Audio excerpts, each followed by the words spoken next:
Let's look at number 6. A pure solid at a fixed temperature has a constant density. So that's going to be important. Constant Density is constant, doesn't change. we know that density is equal to is equal to mass divided by volume, aka in short form, D is equal to m over v. Let's move to A. Let's see what we're being asked to do here. Are mass and volume directly proportional or inversely proportional for a fixed density? Okay, again, density here is constant, and so does this equation right here represent a direct proportionality or an inverse proportionality? Now, in number 3, hopefully you remember a little bit from what we did on number 3. We established that those data points were giving us an inverse proportionality, and we represented that by A times B is equal to K. Now, K here would be density, D. We can represent that as K, so this needs to be constant. So these are obviously not being multiplied by one another, being divided by one another. So that could lead us to conclude that they have a direct proportionality. They're directly proportional. Now, you can either know this by recognizing the equation, or you could double check by throwing in some values. Let's pick an arbitrary number. Let's say that K, the constant density, is 8. Let's say that mass is 4. In order for this equation to be true, volume would have to be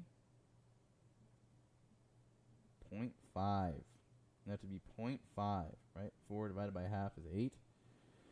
Now, again, if it's a direct proportionality, we're going to see that if one value goes up, the other will also go up. But if it is inverse, if one goes up, the other will go down. So again, the constant density here has to stay 8. If mass goes up to 8, okay, because it's going up, what does volume have to be in order for density to still be 8? It has to be 1. So mass went up. What did volume do? It also went up, okay, from half to 1. Yeah, and that's one of the ways you can check inverse proportionality or direct proportionality. Well, let's take a look at B. If a solid has a density of 4.0 grams per cubic centimeter, what volume of the solid has a mass of 24 grams? Again, I've said this before. I want you to take this D equals m over v, and I want you to rearrange this for the desired quantity first. Okay, so what volume of solid? I'm going to solve for volume. So I'm going to take, see, I'm on the screen here. D is equal to m over v. I want volume by itself. Get it off of the denominator. So I have